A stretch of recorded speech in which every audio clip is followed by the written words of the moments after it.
Let's get started. So I'd like to welcome everybody to this town hall event. My name is Warren Court, and I teach in the Department of Energy Resources Engineering here at Stanford, and we're in the School of Earth Energy and Environmental Sciences. So our classes are concentrated on the study of resources and engineering principles, but the school is attempting to incorporate the ideas of sustainability and renewable energy into what we do.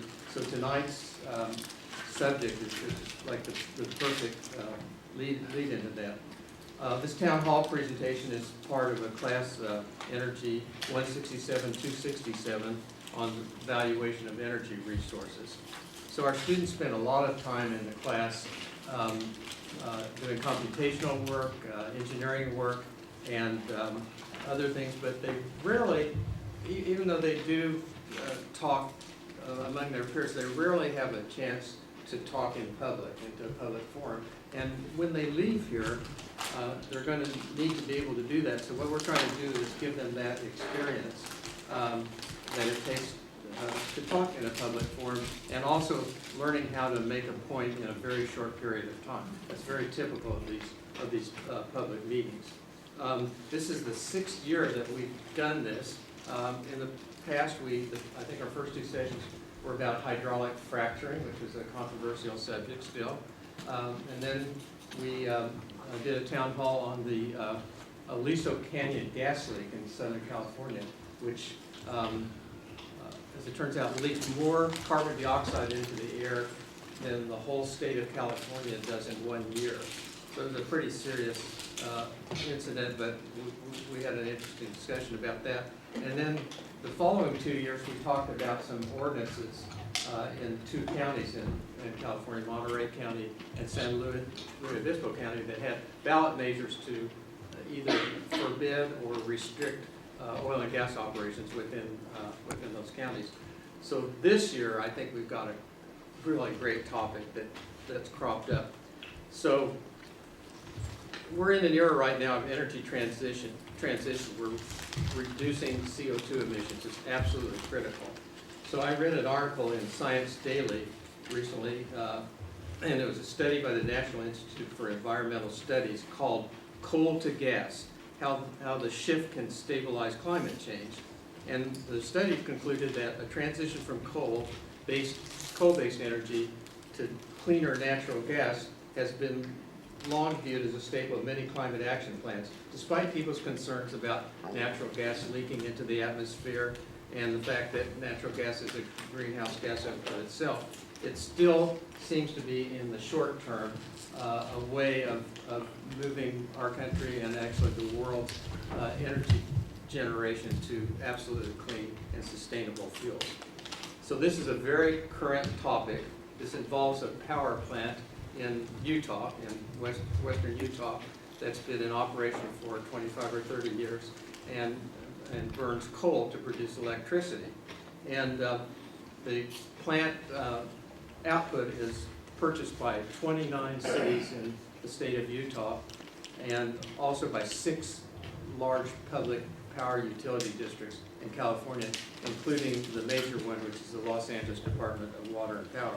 As a matter of fact, the electrical output from the plant accounts for 20% of the LADWP's electricity, so it's a pretty significant event to them. So they studied this issue, and they knew that the power plant had to be replaced, and so they proposed closing the coal plant in 2025 and replacing it with a plant that's fueled by natural gas. Let's see, the plant went online in 1986. It produces enough electricity to power 1.5 million homes and employs 440 people. It has a annual payroll of $46 million, and it's contributed over $620 million in direct tax payments to the state of Utah and local communities. So in 2018, California Governor Jerry Brown signed legislation requiring that utilities in the state of California generate 60% of their power from renewable sources, and that must be done by 2030, and by 2045 it must be 100%. See, Emily? Yeah, we should have a card for you somewhere. Alexander. There, right here. You can't see them. Welcome. So the utility is studying various scenarios and pathways to get to that. And, 2030 is only 10 years away, so that doesn't give much time to do that. The DWP wants to ensure that they'll be able to meet its customers' electrical demands while they bring other renewable energy sources online. So the proposal, while it sounds good because you're replacing a dirty source of electrical generation with a much cleaner source, is still getting a lot of opposition from various environmental groups who are contending that, why even bother burning natural gas? Why don't we just go right to renewable sources and burn or use solar power and wind power and other means to generate our electricity? So the DWP has studied that idea, and in an effort to make this more palatable and move toward their renewable goal, they proposed fueling the plant with 70% methane, natural gas, and 30% hydrogen. Hydrogen is a completely clean burning fuel. No CO2 comes out of combustion of hydrogen. Now, among the opposing groups, there's some concern about, can you really build a plant? Is there technology available to build a plant that will run on 30% hydrogen? And further, is there the technical ability to run a plant on 100% hydrogen? And you're going to hear from experts from the utilities and other energy experts to address these kinds of questions. Another concern that the opponents have is that they're going to be obligated to pay for this plant. We're talking about a very expensive, we're talking about $1 billion type expenditures, and they're going to be obligated to pay for this, and yet it may not meet that, the plan may not meet that goal of 100% clean energy generation, and well, maybe their money is wasted. So you're going to hear from engineering personnel who are going to talk about natural gas, hydrogen, and other interesting renewable energy options that can be installed on the site, not here, but on the site in Utah. And our students are going to be playing the roles of many of these people. I want to say that while their statements are simulated to be the opinions and positions of the people that they're playing, these are not the actual opinions and positions of the students, the faculty, or the university itself. This is a play, but it's a play based on reality. So I'd like to recognize some of the people who helped put this on. My colleague, Professor Karen Pandy, student coordinators Isaiah Drummond and Eric Mason, who are playing parts in this role, have helped us with a lot of the logistics. The staff of our ERE department, especially Diane Cisneros and Tenzin Yinga, who made all kinds of arrangements, and they've been responsible for a lot of the graphics that you're going to see tonight. Kevin Wang of the Graduate Business School, who was a student in our class last year and participated, helped us arrange for the use of the classroom and the logistics here at the business school. Namdi Jacob, who's our videographer, today in the back, and sometime later this spring we will have produced a video, a recording of this, and it will be posted on the department's website so you can watch it again. I'd like to also acknowledge some help that we got from outside sources. The Los Angeles Department of Water and Power, who are going to be building and managing this plant. Their chief engineer, in essence, Paul Schultz, and his associate Lori Morris are here from Los Angeles, and they're joining us. We got an incredible amount of material from them that's been helpful in this. And I'd also like to thank some of the other groups. A couple of environmental groups, the Center for Biological Diversity in San Francisco, furnished us with a lot of reports and data, and a group in Los Angeles called the Los Feliz Neighborhood Council. Los Angeles is divided up into lots of neighborhoods, and most every neighborhood has a neighborhood council that deals with issues related to them. These people have been very active in the discussion about this power plant. I'd also like to thank the Energy Club of the Graduate Business School, who are our co-sponsors for this event. And last but not least, I want to thank the students who stepped up, like that. We don't give them a lot of time. We gave them a huge amount of data to go through, and they did it, and you're going to see, the product of that. I'd also like to acknowledge Dr. Nancy Sauer, who's a lecturer at the Jones School of Business at Rice University, who created this town hall concept years ago, and has been nice enough to share this with us. So the format's going to be something like this. There'll be 4-minute presentations by each of the participants. No questions or crosstalk during the presentations, and then after the presentations are done, there'll be a chance if some of you want to talk to each other about your positions, and certainly we'll entertain questions from the audience. So let's imagine that we're sitting in City Hall in Los Angeles right now, where a meeting like this would be taking place to discuss this rather contentious issue that's happening in Los Angeles. So we'll get started. So let's see, our first presenter is going to be Alexandra, and is the General Manager of the Los Angeles Department of Water and Power.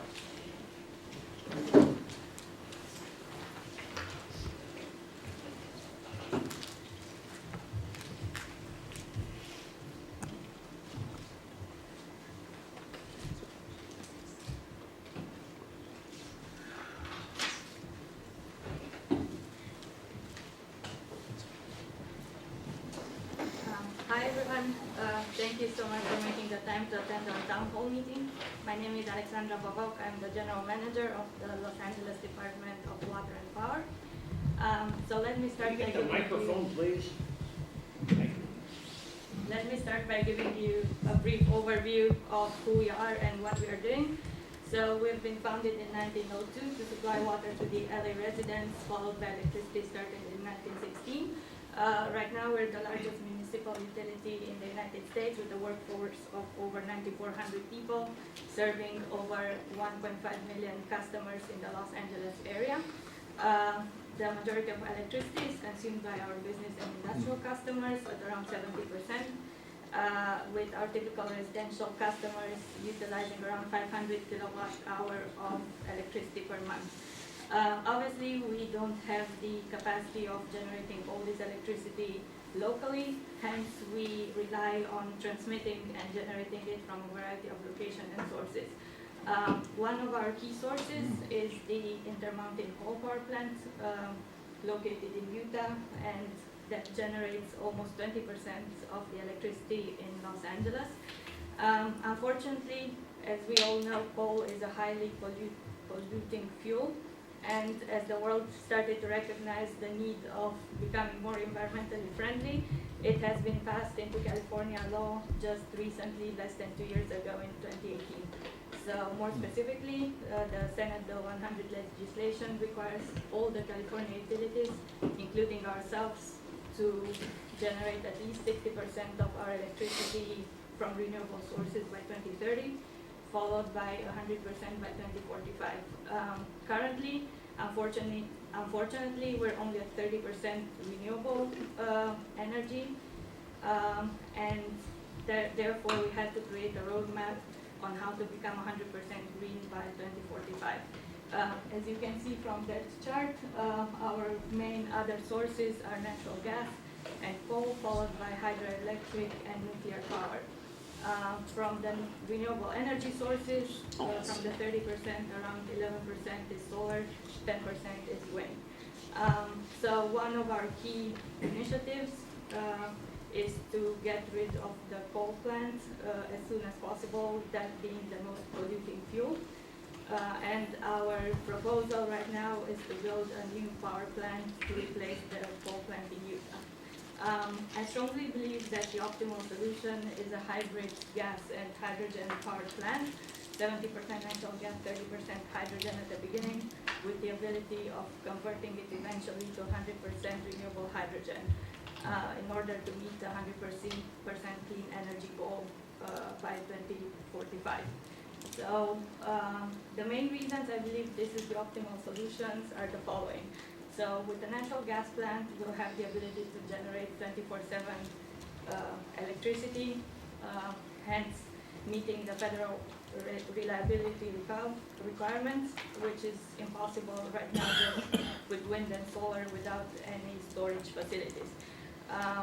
Moreover, because the new plant will have a lower capacity compared to the coal plant, this will free up a lot of transmission capacity on the almost 500 long mile transmission line from Utah to California, hence enabling us to transport more renewable energy from Utah into Los Angeles. And therefore, I highly recommend you approve our proposal as soon as possible in order to avoid any supply shortages in 2025 when the coal plant will have to be shut down. Thank you very much.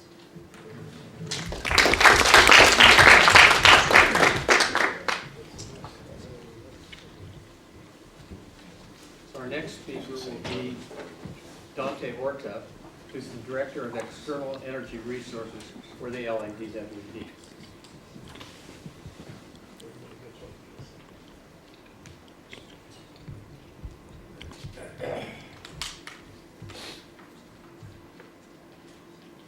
Dante, see if the microphone's working. Yeah, it's working.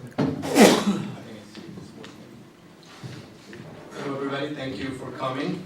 My name is Dante Horta. I am the Director for External Energy Resources for the LADWP. And the first thing I want to say is that the number one objective of LADWP is to provide reliable and cost-effective electricity to our customer base. That's the number one thing we want to do. Now, we want to do that also in a clean way, and we want to comply with the 100% clean energy mandate that we have for 2045. However, now we want to have generation sources that are reliable all the time and that can also integrate renewables that are intermittent. So what I mean by this is that we need generation sources that can come up at night fast enough. We have also another needs. We want to keep having our transmission system from Utah.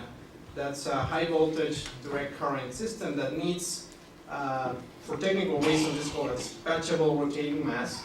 It needs to have generation constantly to be able to be operated.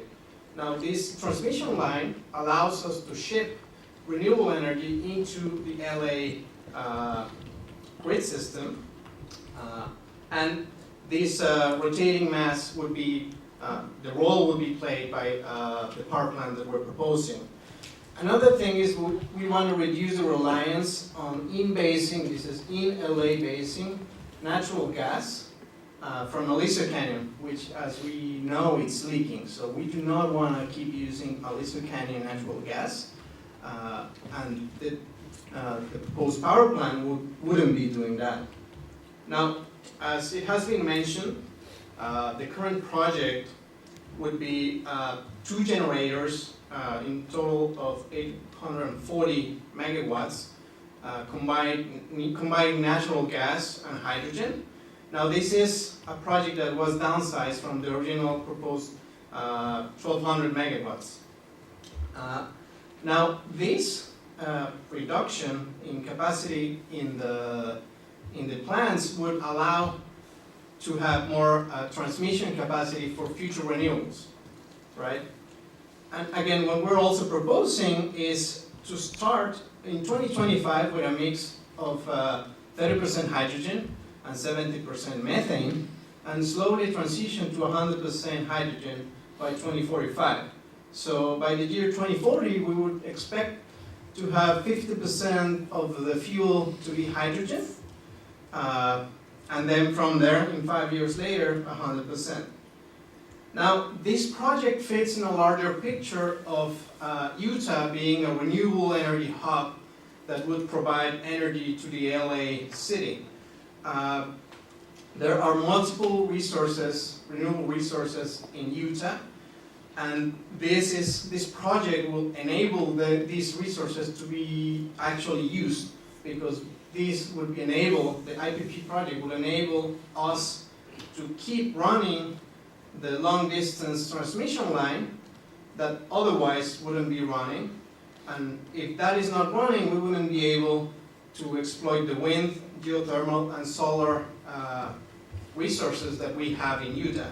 So as of now, there's 2,200 megawatts of solar interconnection requests in queue for that transmission line that we are planning to bring online as well with the IPP. So with that, I will leave the floor. Thank you.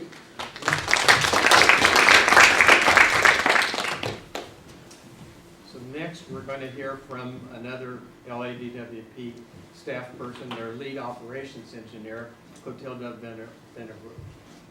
And I'll be joined by Nora Hennessy as well, who is a special consultant. Special consultant to you guys. Yeah.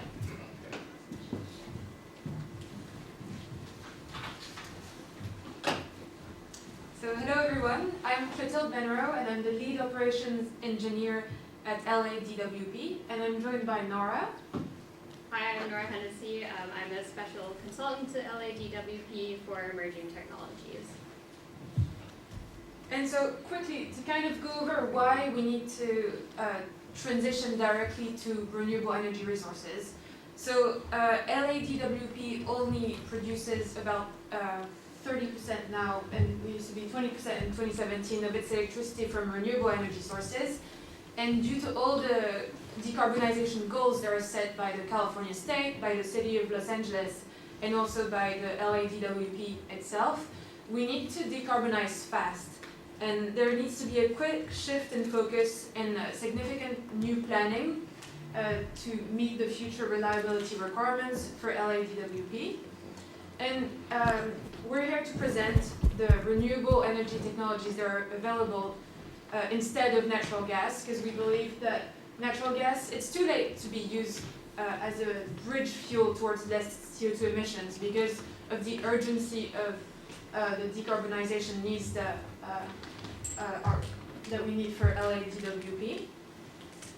And so I'm going to go over the distributed solar and storage option, then talk about green hydrogen and storage, and finally the option for large-scale pumped hydroelectric storage.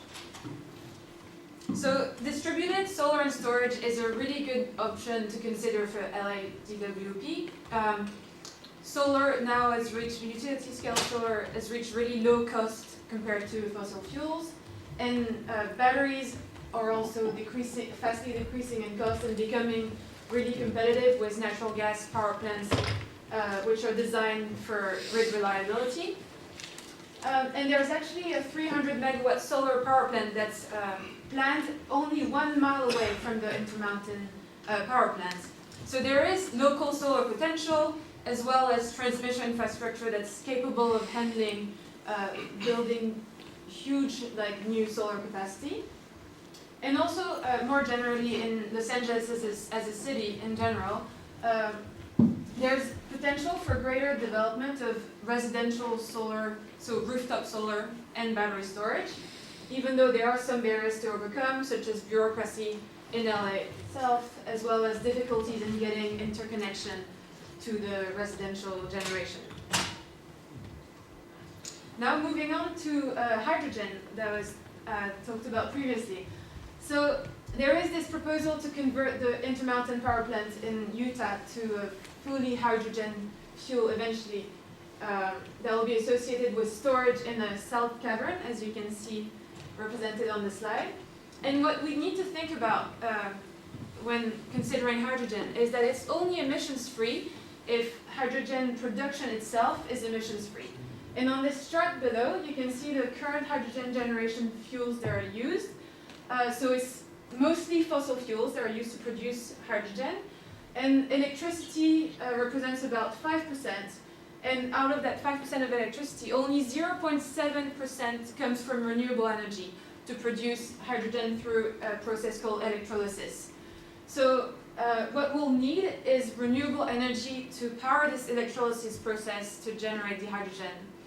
And it's quite convenient because we have this 370 megawatt wind project, and there's potentially 1,500 megawatts under discussion that is already interconnected to the Intermountain plant that could potentially power this clean electrolysis process to then generate our hydrogen.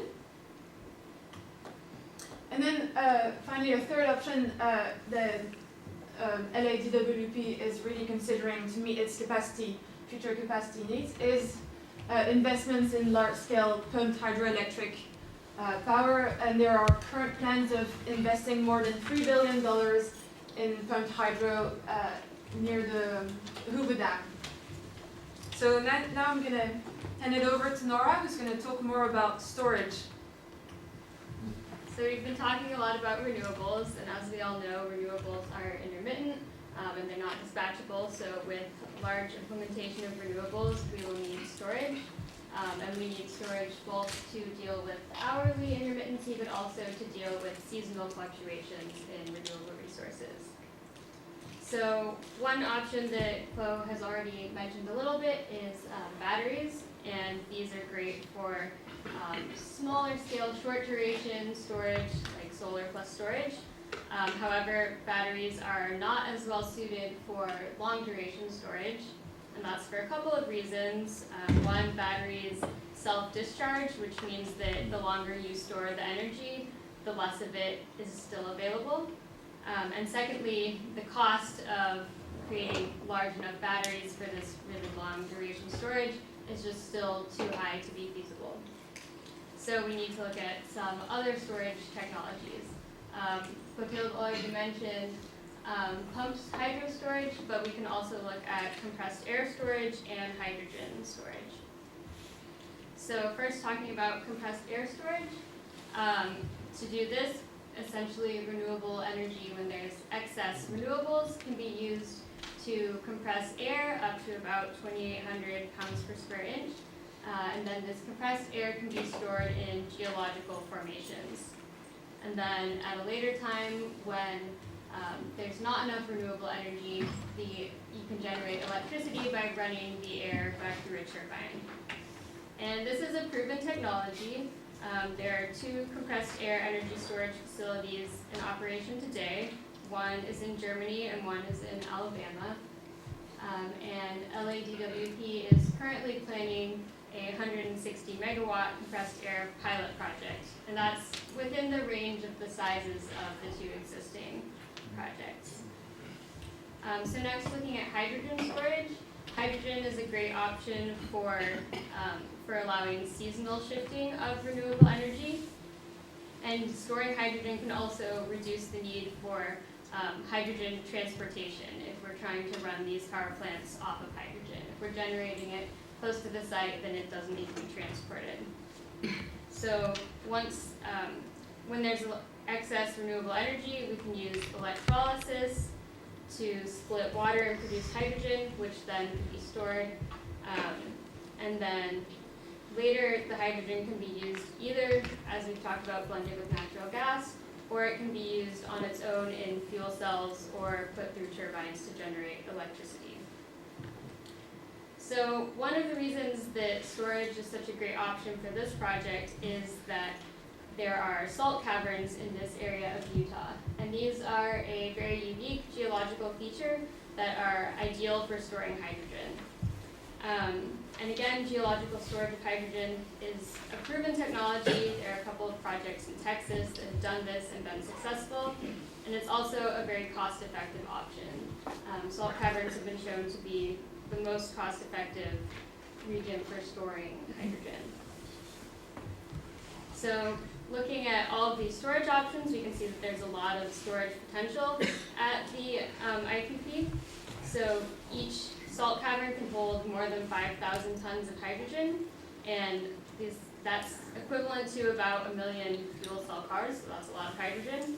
And the salt dome in this location has space for more than 100 caverns, so there's really a lot of great potential here. Looking at that in terms of how much capacity we can store, combining the compressed air storage and the hydrogen, we can store enough energy to meet generation for over 90 days. So we can see that with the renewables and storage, we have a lot of great options for alternative technologies here. Thank you.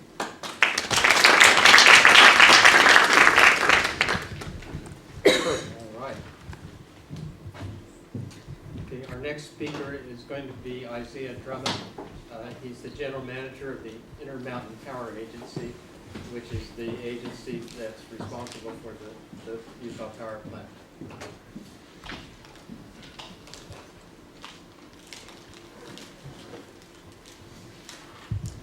Is this on? Hello everyone, my name is Isaiah Drummond and I am the general manager of the IPA. Many of the things I'm going to talk about have been stated by my colleagues already, so I want to add some weight to that, and I want to have a different perspective about how this actually affects some of the citizens and residents of the different counties that we're speaking about. So first, why is the IPP, which is the actual plant inside of the IPA, which is the agency, why is this important? So it's best summed up in 3 ways, we're going to call the 3 E's, which are electricity, economics, and education. So the first is that we provide electricity to 29 different areas of Utah and 6 different utilities in California. As has already been mentioned before, this is approximately 20% of the electricity demand of LA County. What has not really been talked about is that LA is actually our largest customer, and they actually use about 50% of the electricity that we generate. And so they have a very large impact, even if they have minuscule decisions over there in LA, they have a huge impact on what happens in Utah. Now, secondly, I want to talk about the economics. Before we had the IPP, Miller County was kind of struggling economically, but as has been mentioned before, it's brought in $600 million of tax dollars, which has been spread in amazing, tremendous ways throughout the county. Additionally, the average salaried worker at the IPP actually makes 50% more than the median of other jobs in Miller County, so this is an amazing resource for our citizens. And we currently employ about 400, and at max we've employed about 500 different workers at this plant. Now, education. Because of a lot of these tax dollars, we've actually been able to boost our educational systems within Miller County. Before, if you really want to send your students to a place with great education, you'd send them outside of the county and pretty far away. Now we have state-of-the-art facilities, thanks in part to the IPP for providing this money for the people in our county so they can stay at home. So I've talked about this, so what's now on the table? Let's clear up any misconceptions that may be out there. The first is that this is already the project scope that we are entirely in agreement with, which is we have a 2-part project, which is the natural gas combined cycle facility, which has been talked about, and then the HVDC converter. And so I don't want to get too much into the weeds right now, and we can ask later if you want more technical questions. But how this works is that we have both a hydrogen compressed and an air compressed system that work with the natural gas combined plant. For those of you that are not aware of how natural gas cycles work, traditionally you have a compressor which compresses the gaseous fluid that's going through. Right now we will use the existing renewable sources which are already in the IPP area, which is why we're so ecstatic about this, to power and compress air and store it underground in our salt caverns. And I'll just talk more about this in the next slide. But before I go into that, I want to talk a little bit about the benefits. We're providing 100% clean storage eventually when we get to 2045 with hydrogen. We have energy storage for over 150,000 households with this project, and on day 1 we can begin with 30% hydrogen by volume. We already have water rights, and I'll talk about why that's important on this next slide. So for those of you not familiar, how does this actually work? What's the entire process? So you use clean energy sources to perform electrolysis. So this is how you split water into just its hydrogen and oxygen components. You then pump that hydrogen down into the salt caverns, which has an extensive storage, which is already mentioned, and then when it's needed, you can then move that up. Why we do this is because it's really hard to store renewables at a large scale, and this is one way to do it so that we can get power during peak hours, keep it in an energy source, and then deploy it when needed. So we already talked about the salt caverns, we've talked about our air storage. Why I mentioned the water rights before is that people don't really realize that part of combustion, water is actually a byproduct. So we actually are in conversations to see if we can use some of the water from that combustion process to then make this more efficient. So people have a lot of questions about the efficacy of this. We are not the first ones to think of this. There are many large-scale hydrogen projects already out there. There's one in South Korea which already uses 70 to 90% hydrogen. It's been going on for 20 years. We have others that are 95%. And when our project is actually going to start, a 100% hydrogen-based plant will already be starting at the same time, which shows that we are not the first to invent this and that we are just following in others' footsteps. Now finally, I just want to put on the concerns right here, and I'll talk more about these if you ask, but we really want to make known that any decision made in LA has a profound effect on Millard County, and so we're really just asking that you be a very conscientious neighbor when you do this. So if you have any questions, make sure to ask in the follow-up. Thank you so much.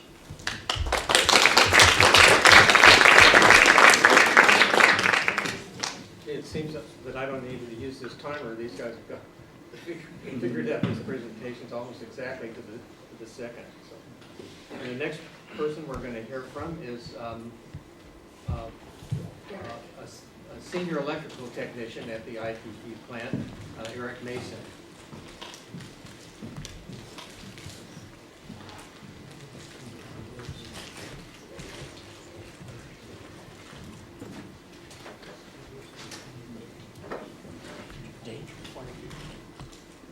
Hello, how are you all today? So my name is Eric Mason, and I'm here to discuss how this issue is going to affect me as a senior electrical technician. So you're probably wondering, who am I? Well, I'm a senior electrical technician, and I've been with the IPA for about 10 years. And here you can see myself and my colleagues. We're out exploring, trying to make sure that everything is right inside the factory.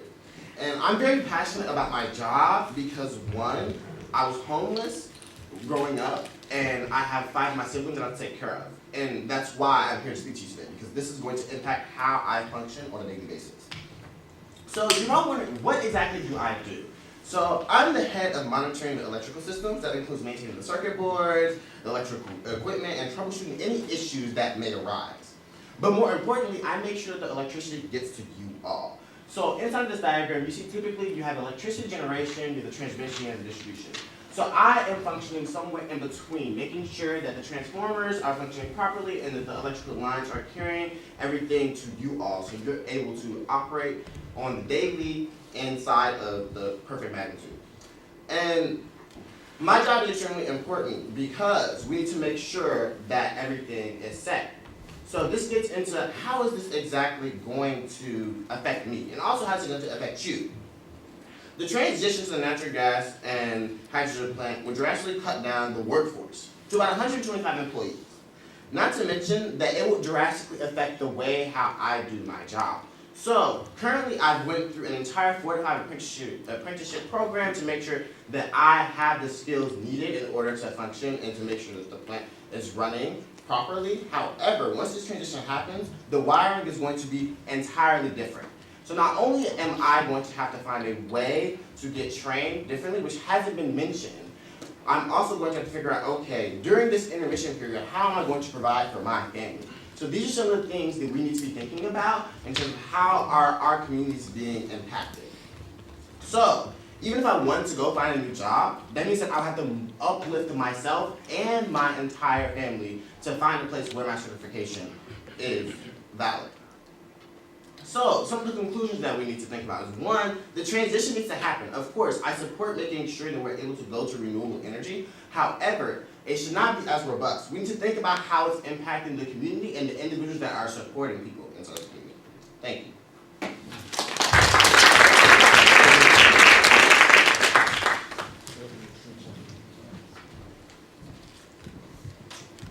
Okay, next we're going to hear from a local resident, a rancher in the area, Philip Winnick.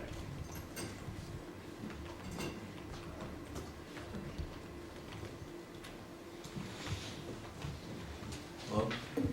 Hi, I'm Philip Wong, or as I like to go by as Charles Goodnight. I'm a local rancher in the area where I raise cattle and grow California herbs. I'm no expert or scientist or decision maker like some of the other people in this room. I'm just an average Joe. But these things affect me, affect people like me. And I'd like to share some of the things that I consider in some of these decision processes. First thing I'd like to say is I think our number one objective should be getting rid of coal. That coal, when it's burned, leaves over ash with all sorts of heavy metals, and you put it in waste landfills, and it rains. Some of those pollutants get into the soil, into the water. Some of the air, the pollutants that go into the air increase acid rain effects. That gets into my land as well. And overall, it makes the dirt a lot less fertile. That affects my livelihood in a big way.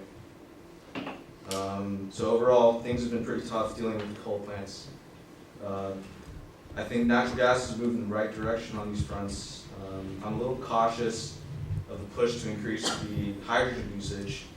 I've heard some things about how the technology just isn't there, and I'd love to have zero emissions energy, but if the technology's not there, you know, the last thing I want is more expensive electricity, more power outages, just like the one that PG&E had last year.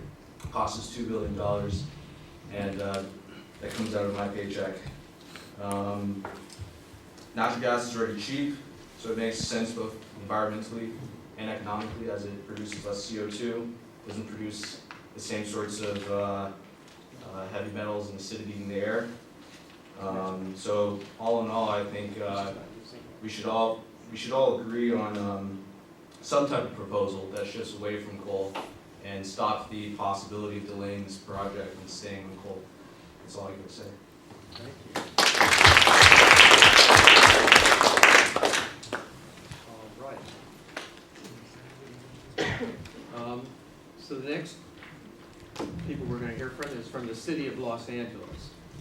We have a representative from the Office of the Mayor of the City of LA, E.J. Beck.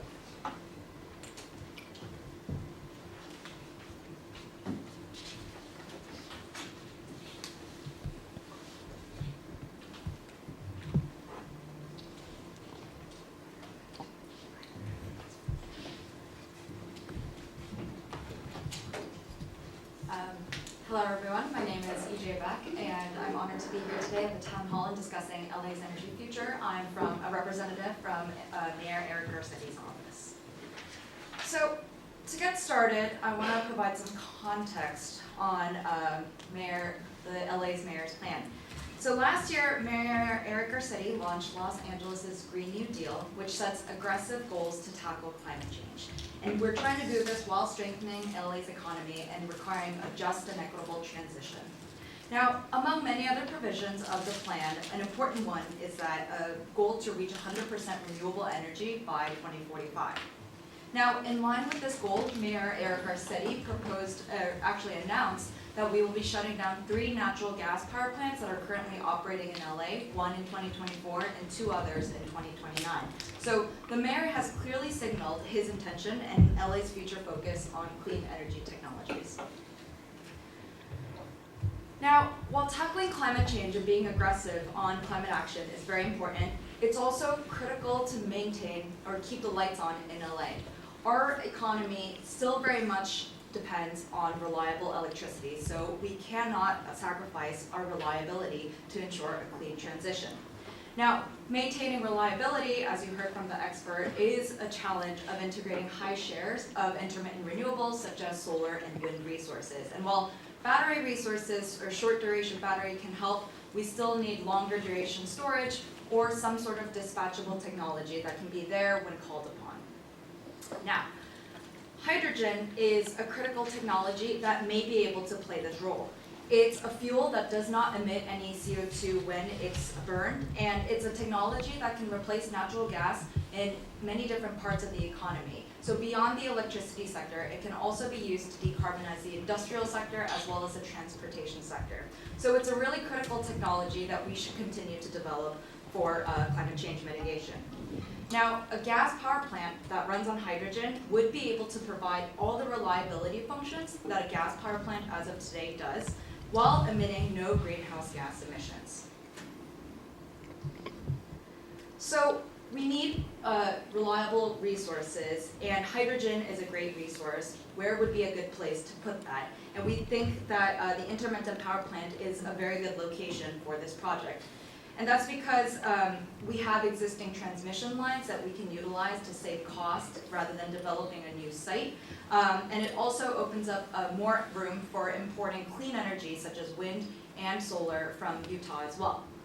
We also have, the plant is also very closely located near salt domes or salt caverns, as we've mentioned before, that can enhance the reliability of the hydrogen power plant relative to other locations that might exist.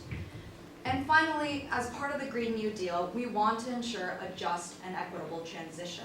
And maintaining the Intermountain Power Plant would help keep some jobs in in Utah that have helped the economy there grow so much. So the Green New Deal's targets really solidifies LA's position as a leader on climate action. And we've established that developing hydrogen will be extremely important for decarbonizing sectors beyond electricity, and also that maintaining reliability in the electricity sector will be critical in transitioning to a clean energy system.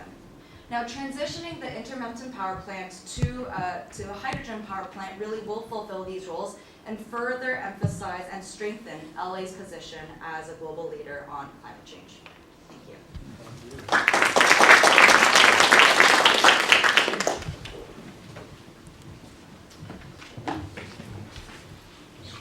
All right. Next, we're going to hear from the state of California. We have a representative from Governor Newsom's office, his deputy for energy policy, Max Sapolnikov.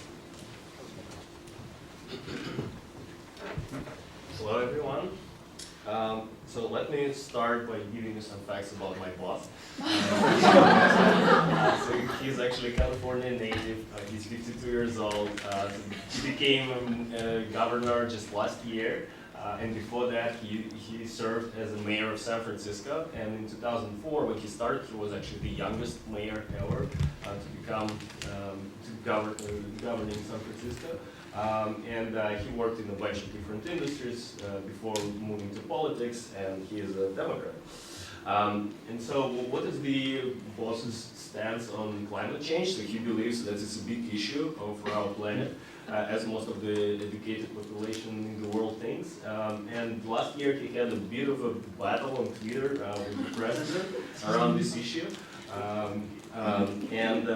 Here's like some facts, what we've done over the last few months on climate change. So we actually announced that we want to increase the state spending on climate initiatives. As you might know, last year our budget became positive, like we have a surplus, so we have some additional money to spend on climate change, and we believe it's a good area to spend. So for instance, last month we announced that we want to start a $1 billion fund to invest into green technologies, so hopefully we'll be able to support those initiatives around hydrogen, compressed air, and other modern technologies that would help energy efficiency. And also, as I mentioned before, there was some battle with the president's administration, which wanted to ease coal regulations last year, and we joined 20 other states in a lawsuit to sort of stop this questionable initiative. Moving forward, oops, sorry about that.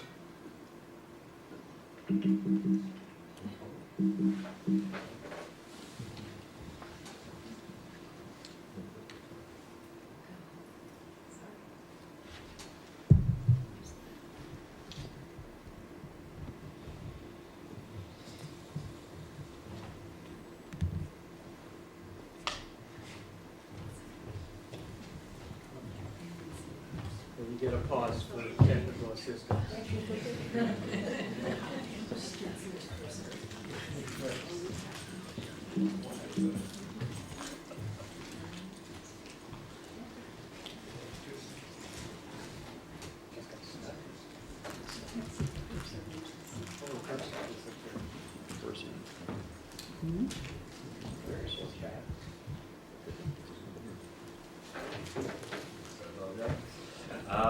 So our understanding of the IPP situation, so I will not recite most of the facts that we already know, that it's located in Utah, it's a coal power plant. I'll just highlight that 49% of all the electricity generated by IPP is consumed by LA. And we're obviously, so as you know, we have a goal to become 60% green by 2030 and 100% green by 2045. But as of now, coal is responsible for approximately 20% of all electricity, and it varies by cities within LA area. So in Glendale, it's approximately 5%, but in Anaheim, it's close to 40%. So it's an important source of energy, and we need to think how we can increase the share of renewables and decrease or hopefully eliminate the coal. And so, as you know, the proposal is to shut down the coal plant and replace it with 70% gas, 30% hydrogen fuel plant by 2025. So we internally discussed 3 options that we have. So we believe that one of the options that wasn't discussed but exists is just to keep running coal plant until 2027 when the contract expires, and then just transition to some other renewable energy sources like wind or solar. But the cons of this strategy is that it's not clear whether we'll have enough renewable energy supply in 7 years, and also the grids that are existing in Utah need to be maintained. The second option is to build 100% gas fuel plant, because as we've heard, with hydrogen there are some issues. It's not clear whether this technology would actually work or not, although there are some precedents in other parts of the world, but still there are some challenges. And the third option is to build this mix of gas and hydrogen. And we came to the conclusion that it's actually a reasonable compromise. We do need to move from fossil fuels, and we don't want to make new cash investments into fossil fuels and basically jump from the frying pan into the fire, just move from coal to gas. It doesn't make sense. So hopefully we can work together to move to 100% hydrogen by 2045, and we support this strategy. Thank you. Thank you.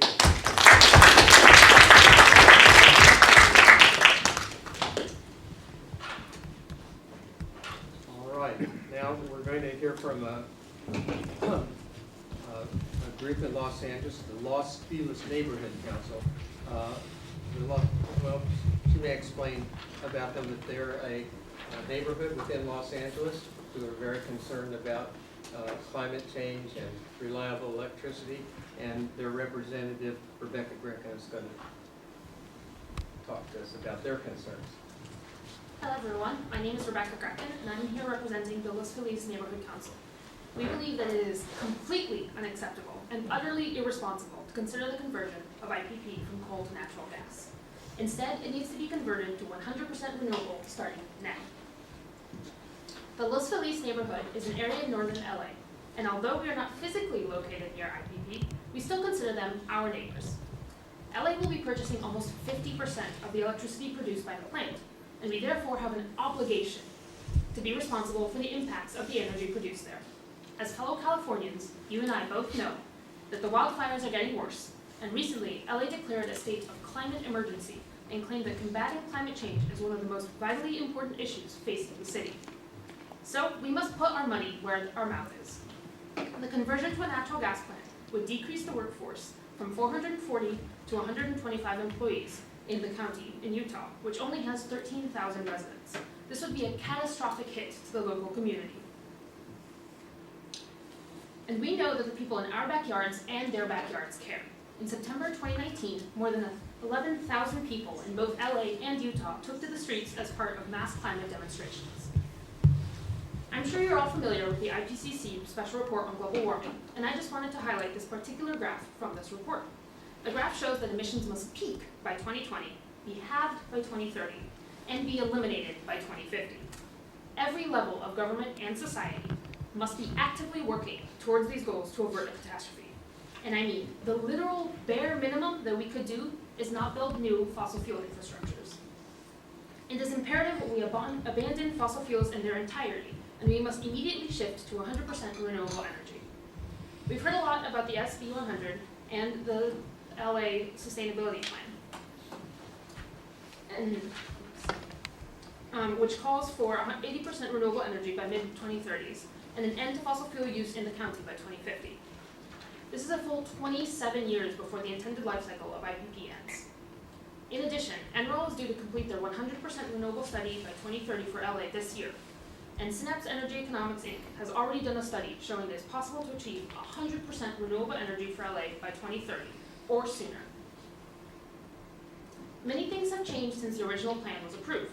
The plant was originally planned to operate until 2077, but can no longer do so because of the new strict regulations I just discussed. Converting this plant to a natural gas facility would require a $1.7 billion investment, which doesn't even include annual operating costs. In addition, a similar case found that a plan with most renewables and storage was actually almost $175 million cheaper than the original all-gas plan. It's just common sense that it's better to spend this money on renewables instead of fossil fuel infrastructures.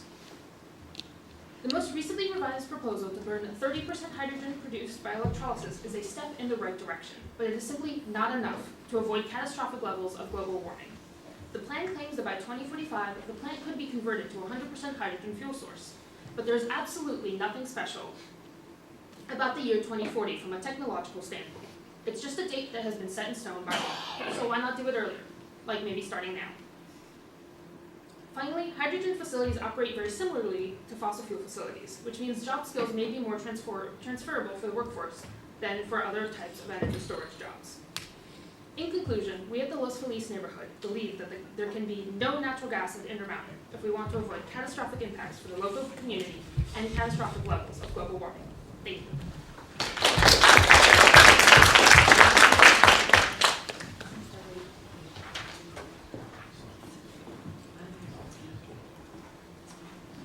Now, we're going to hear from the environmental group, the Center for Biological Diversity,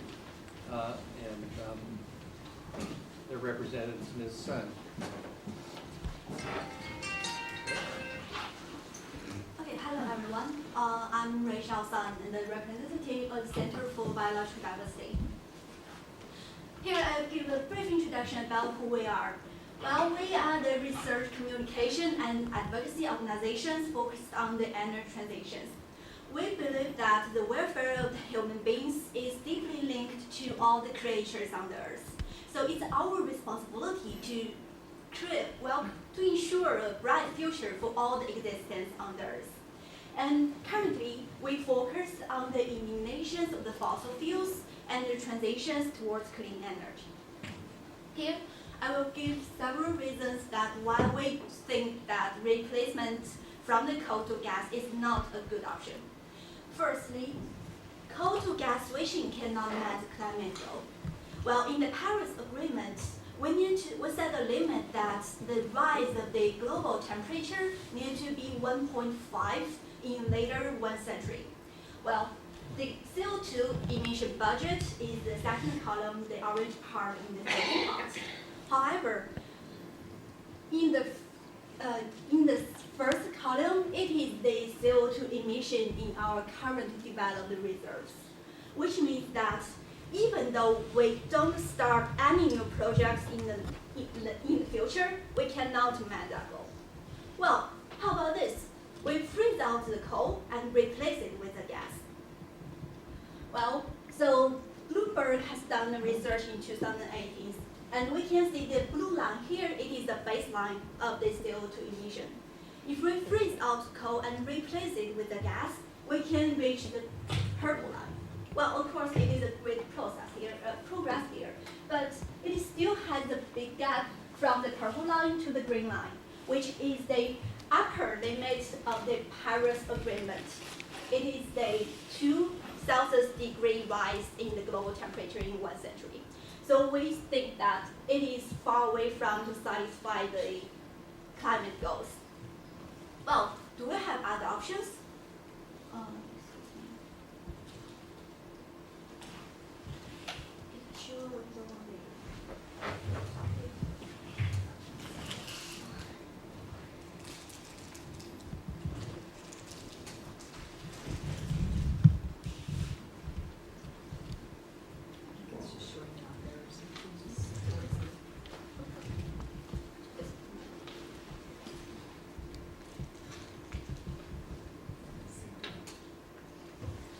Not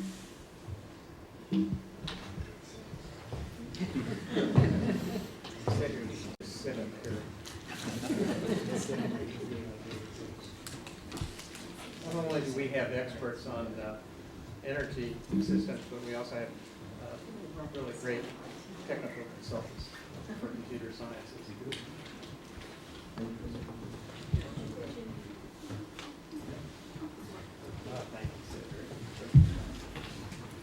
Okay, so here we think the renewable energy is a good option for our data development. Well, when we mention renewable energy, there are usually two worries people concern. Well, first one is the cost, and the second one is the reliability. So let's take a look at the first question, the cost. Well, the consulting firm, Lazard, has done a study in 2018, and they found that at 2018, the cost of the one unit electricity generation by gas is higher than from the solar and wind. So among these three numbers, the highest is from the gas, and the lowest and the second lowest is from solar and wind. Well, here we find out that the cost is actually not an issue when making our decisions. And secondly is the reliability. So what about we need electricity at night, or what if today we don't have wind today?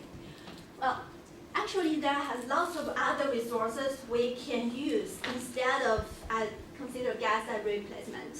For example, the battery technology. We can develop the technology of battery storage electricity combined with the renewable energy. Wood Mackenzie in 2018 found that the 6 and 8 hours battery storage system has begun to enter the commercial use and can address 60% and 90% peak demand respectively.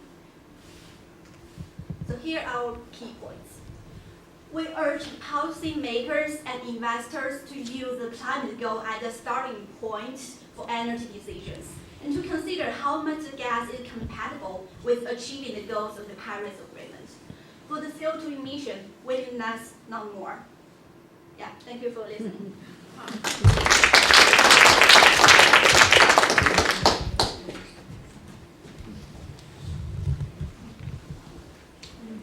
Next, we have another environmental group, the International Organization Food and Water Watch, and the presentation is made by Yulia Chen.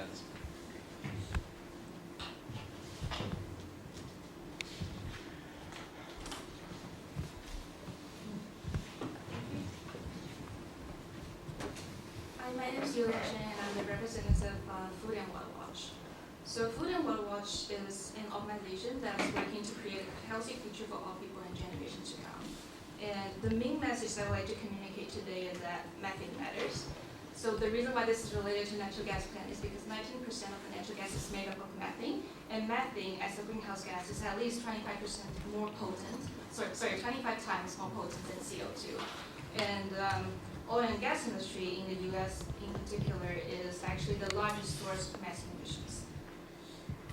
So this leads us to the question of why are we easily convinced that coal is worse than natural gas, or why is natural gas better for our climate than coal, and why do not many people see that natural gas or methane leakage is a big problem? Well, one important reason is that because people can see it.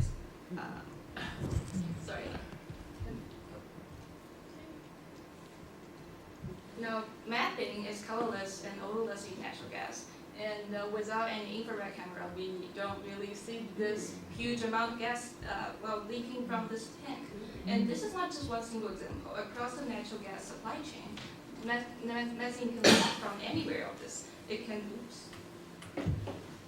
go from the production sites, the transmission lines, the gas processing plants, and also the distribution systems. So quantitatively, can we really claim that our coal plant is better for our natural gas plant?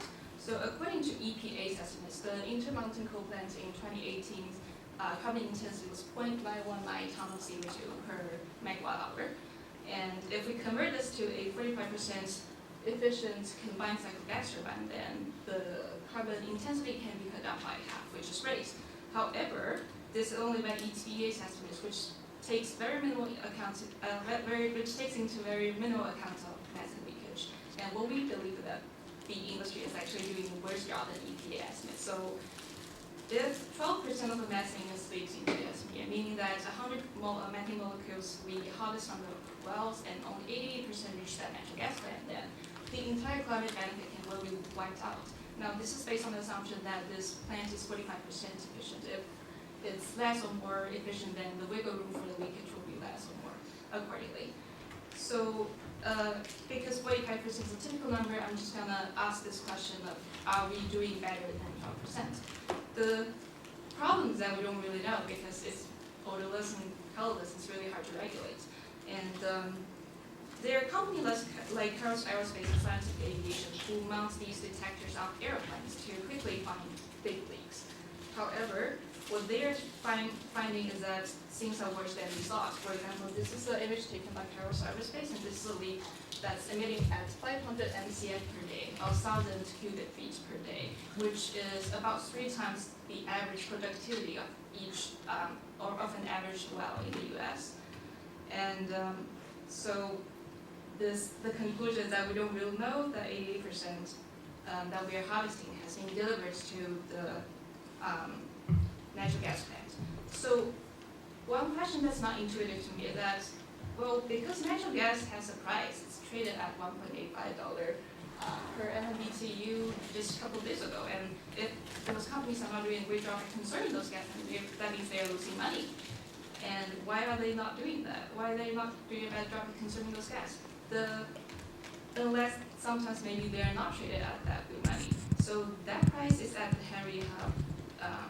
And if we look at the Permian Basin, which is the upstream, the production site, the price for natural gas will be actually much lower because there's a constraint in transmission capacity. And sometimes this can even go below zero, meaning that these gas companies will pay the pipeline system to transmit this gas to the system. And that's because there's a sudden boom of natural gas in the Permian Basin. Now, my conclusion is that methane is potent, we can really methane matters, and regulating methane leakage is hard. There's no direct evidence that converting this to a natural gas plant is better for our climate than a coal plant is doing. And Food and Water Watch would like to propose something that's more ambitious. Thank you.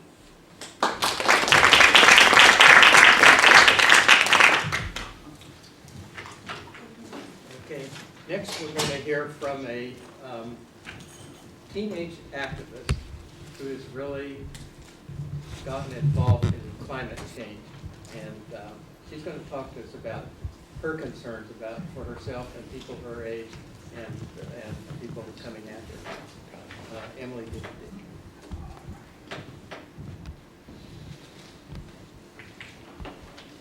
Hi, my name is Emily DeFeedy, and I'm here on behalf of Youth for the Planet, an international organization of young people that promotes awareness of the problems of climate change.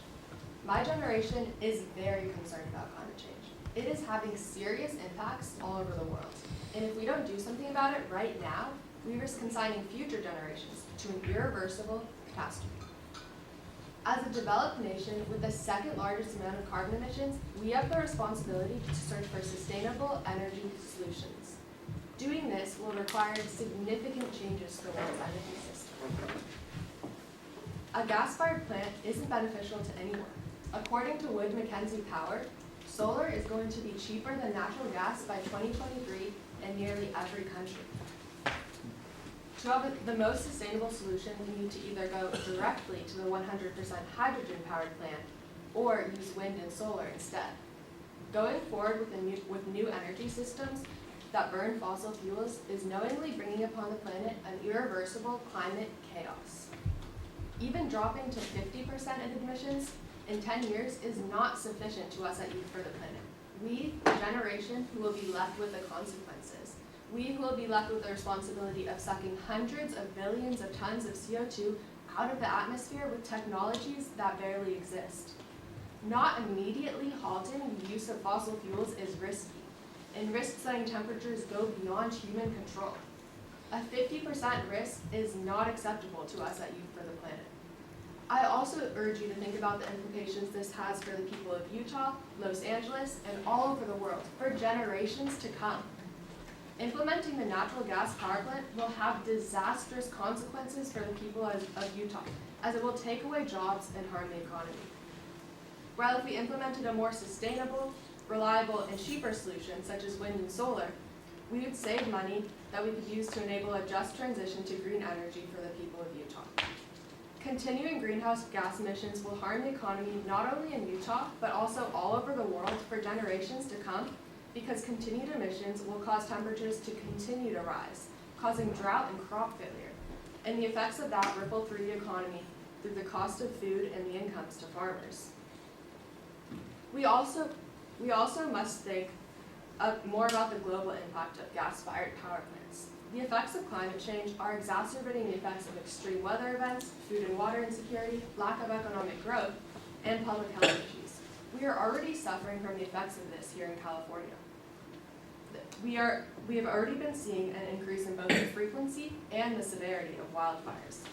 These fires left thousands of families displaced, and if we don't take action now, these trends will continue for generations to come. There's already a prediction for climate change to displace between 150 to 300 million people by the middle of this century. These detrimental impacts are happening right now, so right now we must transition to fossil fuel-free energy systems.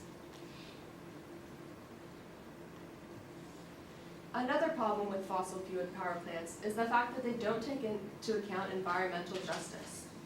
Everyone will suffer from the impacts of climate change, but climate change will have the greatest impact on people and communities who are already socially and economically disadvantaged. According to the National Association for the Advancement of Colored People, communities of color are more likely to live near power plants. Already in the US, Latinos are 40% more likely to die of asthma, and an African American child is 3 times more likely to go to the emergency room and twice as likely to die from an asthma attack than a white child. For future generations, this problem will only be worse. We are already seeing it as a result of climate change and an increase in instances of asthma. In recent decades, diagnosis of asthma has risen dramatically, rising 4.3 million in just 8 years, according to the CDC. Climate change is also going to jeopardize the food security for future generations. According to the UN, there will be more than 4 billion people living in water-scarce nations by 2050. Crop failures from increased droughts and floods as a result of climate change will decrease crop yields, leaving future generations starving. The time to act is now. The responsibility is upon us to make the right decision, the decision that doesn't leave us with an irreversible catastrophe. Thank you.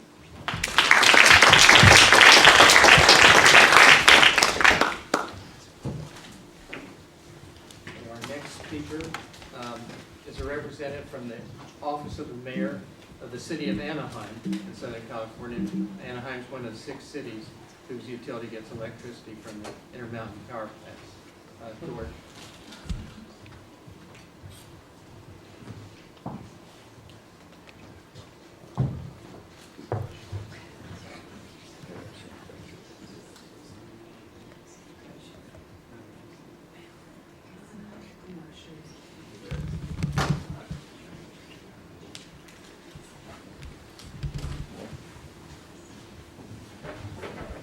Hey everyone, my name is George. I'm representing the great city of Anaheim. Just by the show of hands, who's ever been to Anaheim? Oh, okay. So what is Anaheim, for those who have never been there? It's a city located in Orange County, which is in LA, pretty close to LA. We're like 300,000 people, so not a lot of people, but at the same time, we're the 10th most populated city in California. And most importantly for the discussion today, Anaheim, we have Disneyland. All right, so is California concerned about climate change? And the answer is, of course. That's why we implemented on the state level the newest policy, which is SB 800, which many of my colleagues have already cited. So what is SB 100? And why 100% clean electricity? So first of all, we want to combat climate change. Droughts, floods, and all this crazy stuff that is happening around the world, we don't want to see it in California. Second, we care about our citizens. So we want healthier communities, we want to have clean air and all the great benefits that the renewables and all the other types of clean energy can bring to our residents. And many Republican colleagues may argue with me, hey, if you guys want to transition to renewables, what about jobs and what about the economic opportunities? And I can tell them, you know, renewables will bring more innovation and will bring more jobs. So that's why we think that renewables might be, you know, on a state level is a great option. So if it's not clear, yes, we care about climate change. So on a state level, we want to bring clean electricity not only to the state, but also to our city. So what does Anaheim think about the proposed gas plant? So IPP, we've already discussed it. It's located in a small city in Utah, 440 people. So it's a very crucial object in a company in that state and in that city. The current plant will shut down in 2025, as many of my colleagues have already talked about. And the contract will expire in 2027. So the newly proposed plant, so there are a couple of things. 70% gas and 30% hydrogen. So we care about the methane leakage because we think that this might be the biggest problem for the state and also for our city. As many know that the methane has a global warming potential of 28x. What it means is basically methane is 28 times more, dangerous for the environment. And the critical rate of leakage is 3%. So basically, if all the pipes leak 3% of gas, that's pretty much the same as using coal, pretty much. And right now, many studies show that it's 2.5%. So we're pretty close to the critical rate, so that's why we don't think that natural gas might be the best solution. It's kind of like the same stuff. So we have a couple of concerns that we want to bring to the attention of the public and that we think is very important. So first of all, technical issues again. Where is it? I fixed it? So California, first of all, SB 100. We want to get to 60% by 2030 and 100% by 2045. We don't think that the natural gas plant will help us to do so. Second, Anaheim. Isn't that the best city in California? Of course it is. But other cities are already leading, and we're not doing anything. So that's why we want to have more kind of like initiatives, just like Los Angeles County and Glendale that recently proposed new plans to bring new renewables and storage by 2025 and 2030. Second, some of the assumptions into the kind of like renewables that go into calculations today are outdated. And most of the time, renewables can be actually cheaper than gas plants. So for instance, there was a study, research on peaker gas plant at Grayson, and they found that actually if they were to build renewables, it would be actually cheaper by $170 million. So again, renewables can also be cheaper. Fourth, there is a public perception change. Thousands of people marched in California, Utah for climate action, and I spoke to our residents in Anaheim, and they all care about the environment. So that's why we think that the best solution for the city, for the state, would be going green, going renewables. And lastly, there was a case for solar capacity of 300 megawatts. So it kind of like shows that the viability of renewables at scale. So we would just like to bring those kind of like points for the overall discussion. We're a small city. We don't think we're gonna change the decision too much, but those are worthy of attention. Thank you so much, and I'm open for questions afterwards.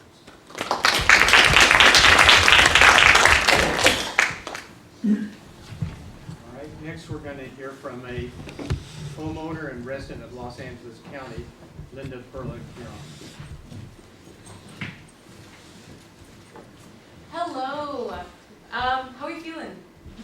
Okay. Nice. So I am a resident of East LA. I was born there, I was bred there, I didn't go to school there, but I live there now. And I'm here today because I feel like the people that I represent in my community are the people that are being so affected by climate change. I am Latinx, I'm first generation Salvadorian. My parents came over from El Salvador in the 80s when it was going batshit crazy in there. But right now, we are at a point where our whole community at large are being affected in ways that we can see by Emily, our kind youth organizer activist, that was telling us facts. Like 40% of us get asthma, and then we die of asthma. Or myself, I had asthma growing up, and I never realized that it was at the cost of all this smog, these gray skies that I grew up with, right? And I'm also here because I understand, as I'm an elementary school teacher, I teach second grade. I see kids every single day come into my classroom. I see them happy and joyous at the sun and like crazy amazed by the rain and all that stuff. But I also know that like this is dire. We need to do something now. This is not about transitioning or what is financially responsible or whatever, because eventually it will not be responsible for us to let our earth just fall into the cracks of what becomes barren, what becomes unlivable. And I hear people like Mr. Mason, people that live in Utah, that work at this plant. I hear them. My parents are workers. They are trained and they're in the assembly business. They like make cars and stuff. And it's hard to transition. But we need to be part of the process to do so. We need to take it onto ourselves to get that training, to be part of the change, to be those people that are on the streets in those companies, knowing that the work that we're doing is the work that is going to help us continue to move forward. And it's hard. And it's tiring. But man, is teaching second grade also hard and tiring. So we can do it. I believe that we can. And I'm not in with all this data, I'm not in with all this number right now. But from my point of view, from my local community, we need this change. And I'll get emotional about it. It is up to us and the people here that hold these really nice names, these really nice offices, to do it. So thank you.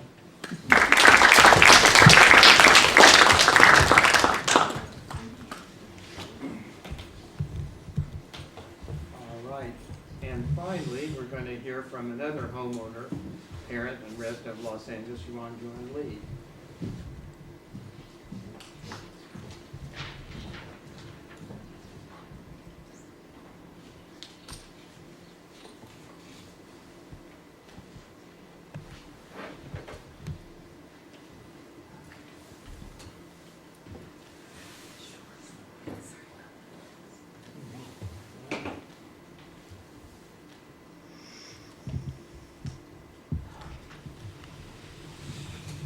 Hello everyone, my name is Yuan Lee, and today I will also be honored to be representing the 4 million people who live in LA area. First, I would like to thank for previous speakers, experts for sharing their knowledge, the information about this transition. And next, I will talk about my concerns over the fossil fuels and the cost. The first concern is the fossil fuel to the air quality. So air pollution is known as the invisible killer. With the data from World Health Organization, air pollution becomes the 4th biggest threat to human health after poor diet, smoking, and high blood pressure. Even though I'm a citizen, but I still did some research from WHO. And the deaths and illness from air pollution are largely down to emissions from small particulate matter of 2.5 microns or less in diameter, which is also called PM 2.1. So where coal is the top contributor to PM 2.5. So we have to do everything humanly possible to overcome this human challenge. It is still possible. So that's why we advocate the conversion from coal-fired power plant to a cleaner natural gas fueled plant. The second concern is to the weather. Obviously, the main cause from climate change is to the weather. Climate change isn't just words, it's a real thing. The man-made climate change is a very scary thing. None of the natural causes of the climate variation from the sun output to volcano activity can account for the level of global warming we observe today. So there's only one thing that can, the emissions from fossil fuels caused by human activities and over the last 200 years. Not only the global warming is happening, it may be speeding up. So the 20 warmest years on record have all come since 1995. Over the last 20 years, sea levels have risen at roughly twice at the speed of the preceding 80 years. So because of the climate change, the higher the latitudes, where, like for example, where the California states will be hotter and drier. There will be more water shortages and higher bushfire risk caused by the hotter, drier summers and less predictable rainfall. That could do deep damage to our economy and to our environment. And here's a distressing example. Remember the wildfires that repeatedly devastated California? So experts broadly agree that the climate crisis is making the condition for wildfires worse and extending the season for longer. So a new study published in the Journal of Earth's Future finds that California's wildfires are 500% larger due to the climate change. Climate change is increasing the vulnerability of many forests and to the ecosystem changes and the insect infestations, drought, and disease outbreaks. That's enough bad news. The good news is that it doesn't have to be like this. We can tackle this problem if we act now. So the third concern is towards our next generation. We're at an age at which we will no longer experience all the consequences of climate change that will occur if politicians do not act. It will be our children and our grandchildren who have to live with the consequences of what we do or refrain from doing today. That is why I use all my strength to appeal that the government should make contributions from all aspects to get the climate change under control. And we must succeed if the generation of today's young people and their descendants should still be able to live well on this earth. So in my conclusion, climate change is too true to be good. So let's tell it like this. Let's tackle it together and let's redouble our efforts. Over the last 200 years, humans have comprehensively demonstrated that we can change the climate and we can have changed it for the worse by doing the wrong things. Now, let's show we can change it for the better by doing the right things. Thank you for your attention. Okay, well, we finished the presentation, so right now we can take a few minutes. First of all, I'd like to see if the participants would like to ask questions of each other. And if not, I'll open it up to the audience who might want to ask some questions. No, you want to challenge? So are we doing 100% renewables?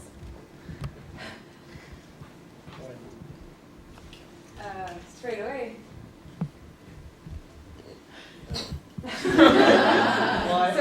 None of the different people have affected your opinion. No, so I mean, to address that point, I want to first say two facts. One of them is that the coal power plant will shut down in 2025, and that we will not have the capacity with renewables to store those renewable energy in 2025. However, we will have the need for the energy. We have already seen what an unreliable power system can do to the communities. We have seen that with the fires in California, where the utility had to shut down power, and you know, there's hardworking customers, hardworking families that lose their food out of not having electricity.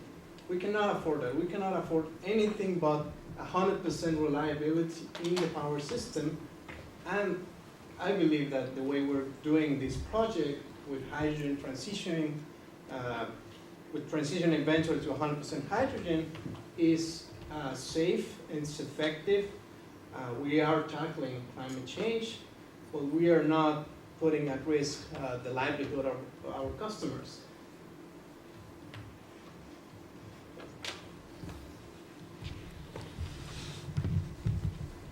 There's a question from. Yeah, I'm an LA resident, and I'm a senior, and I'm a ratepayer. And I want to know how these various scenarios are going to affect my monthly bill. That's the most important thing for me. And I haven't heard anybody talk about that.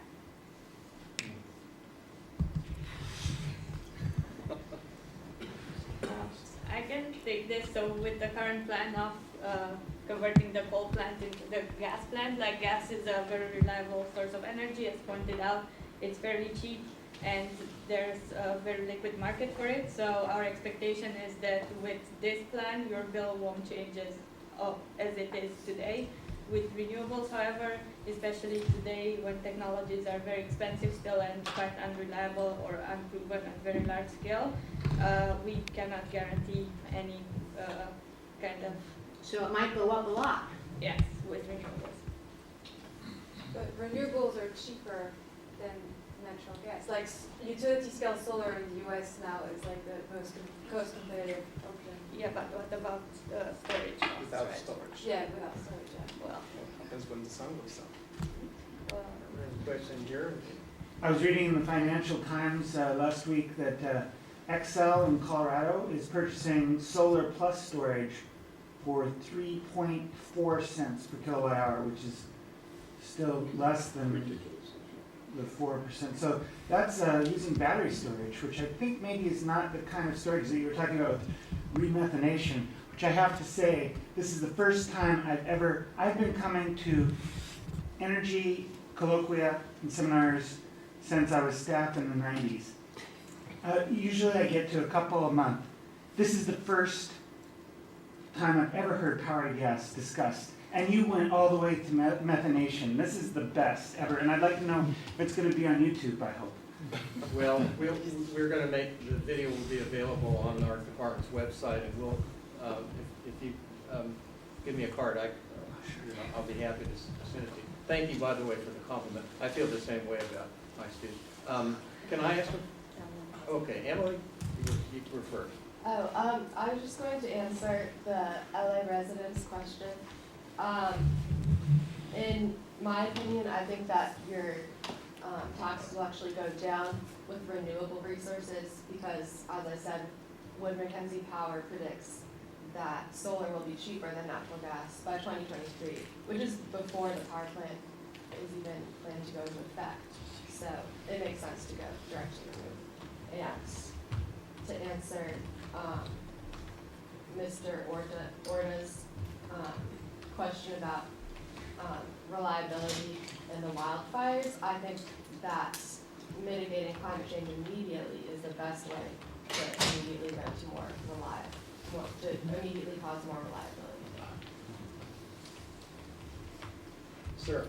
So the question I have is, what's the difference in cost between going to 100% hydrogen versus 70% methane and 30% hydrogen now? Is there a cost difference? Why can't you do that right away? It's mostly technological barriers because it's a very large plant, and right now the technology doesn't allow us to reliably convert everything to 100% hydrogen. So basically our hope for the future as technology evolves and with the long-term goal of converting it to 100% hydrogen by 2045 only, we're confident that it will become possible and cost-effective, but it's not today. So, could I do a follow-up? So, you're concerned about renewables and batteries being risky, but you're not concerned about taking a bet on a totally unproven technology in thermal, in using hydrogen. Well, we could also just run on natural gas and still reap some of the savings in CO2. So it is, again, we are taking some risk, we're not taking the highest risk. Mr. Drummond. I can jump in on this part. As I alluded to briefly in my presentation, it's not a novel concept. This has actually been done on very large scales in other countries. 95, 70, 100% hydrogen.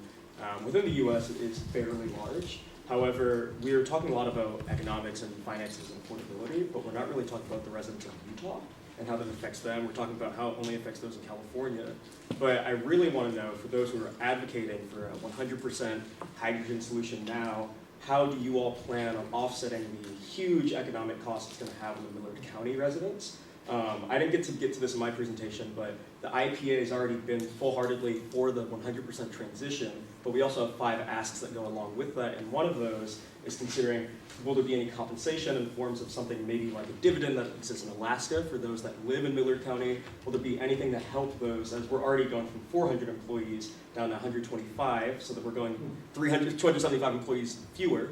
I love the conversation. We are on board towards this 100%, but we're very happy with how it is now because we're already having a huge economic impact and no one's bringing that up. So. Sir. I'm a planning commissioner in the county of Santa Barbara, really.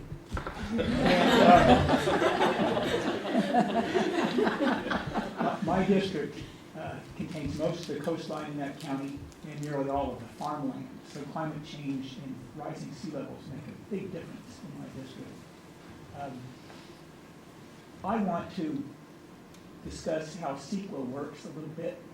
Under California Environmental Quality Act, and all this will have to be permitted, one has to look at project alternatives, really analyze them. I find that municipal agencies and energy companies, environmental groups sometimes get a little too focused on the project or the problem immediately in front of them and don't look at other related issues.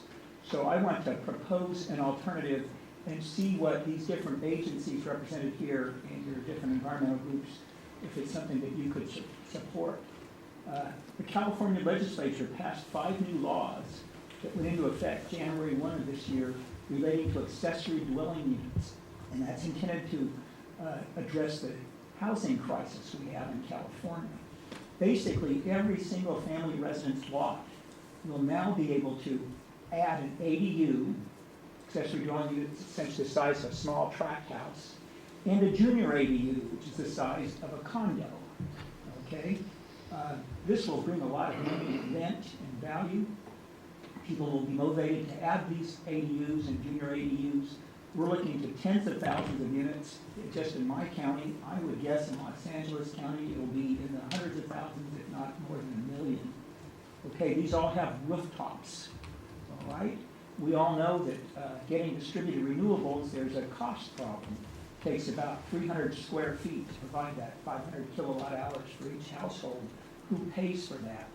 Well, let me suggest that you turn your focus from Utah, all of you that have armies of lobbyists, turn it to Sacramento and ask the legislature to change the law, amend it, to require that these new ADUs and junior ADUs have rooftop solar. And if you do that, and 1 million of those are built, that's going to be equivalent to more than 1 gigawatt of power. And that is going to be something the government's not going to pay for, the utility's not going to pay for. Those property owners that benefit from the ADUs, they'll be glad to pay for it. So is that something you would support? Yeah. I have a technical question for the utility engineers. When you talk about hydrogen storage in salt caverns, you have to inject the hydrogen into the salt cavern, but you also have to withdraw it. Do you foresee any problems in being able to withdraw the hydrogen at sufficient rates for the use of the plant? And the reason I'm asking this question is the U.S. has the strategic petroleum reserves in Louisiana and Texas, also where they're storing oil in salt domes.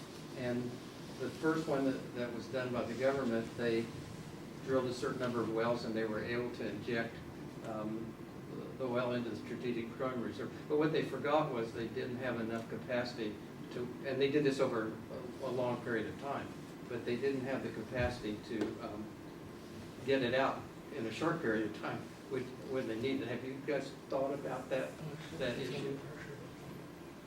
Probably, I don't know. I'm sorry to ask such a very narrow technical question, but when you talked about it, triggered that question in my mind. I don't think we've looked at that specifically, but I think we could look at the other hydrogen storage projects that are currently in operation, and we could probably find out if they have had those kinds of issues or not. Well, I can add to that the technology, I don't know the specific case for oil, but I know that this technology is actually used to store natural gas as of now.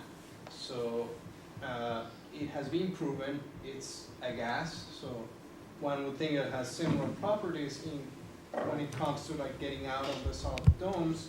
So I wouldn't expect it to be a problem in that or in leaking as well. So I think it's a solid technology. Is the hydrogen stored under pressure in these salt caverns?